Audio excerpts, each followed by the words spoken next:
My name is Nathan Vining. I'm a family law attorney here in Indiana, and I want to talk to you about how to appeal an unfair ruling from family court here in Indiana.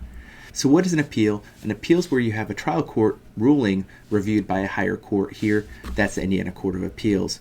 So you want to understand if you have grounds to appeal. You may want to appeal your case, but it's worth consulting with an attorney to see, is there actually a real appealable issue where you may have success on the merits there.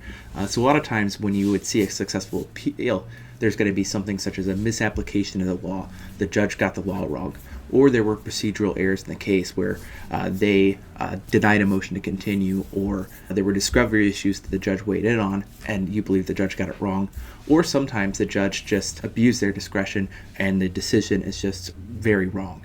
So ultimately, you want to consider if you have grounds to appeal and talk to an attorney to see if you have grounds. Another important thing is that you have 30 days from the order to file that appeal. The deadline is 30 days.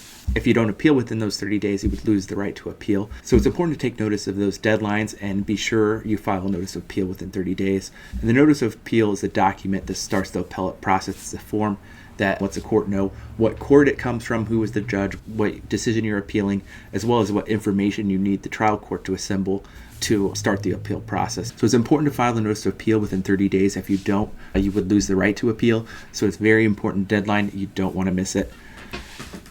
So after you file the notice of appeal, the next thing is the court reporter will generate transcripts if those are requested, and then you will submit a trial court record, which you generate. Basically, you'll pull together what documents and orders that you need to submit to the court so the court can review what happened from a paper standpoint in the case. After the transcripts are completed, you then write the appellate brief. That is the person who's appealing the case. They write a brief in support of why they believe the trial court got it wrong. After that, the appellee will do a response. They then will say why they think the trial court got it right or respond to your brief accordingly. And then last, sometimes the appellate court may hold oral arguments, and that's where you would actually hold a hearing before the Court of Appeals where you would argue your case, present it to them, and they get the chance to ask you questions and clarify legal points that they may bring up. So what happens after you appeal a case?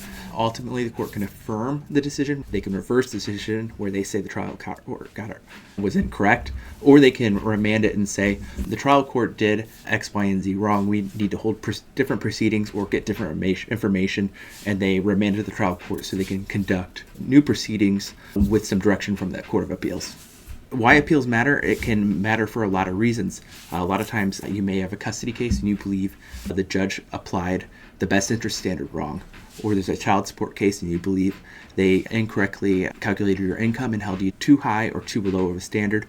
Or you're divorced and you don't agree with how the court split the property, or you don't agree with things like spousal maintenance. So there's a lot of real life situations where if you got an unfavorable decision, you could appeal it and present why you believe the judge got the law wrong based on the facts in your case.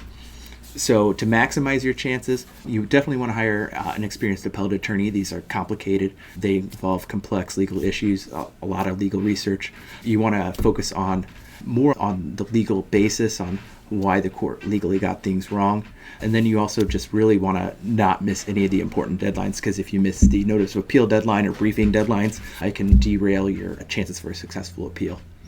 So if you have questions, feel free to give me a call today. I do family law appeals in Indiana and would be happy to talk to you about your case and review what happened in your situation.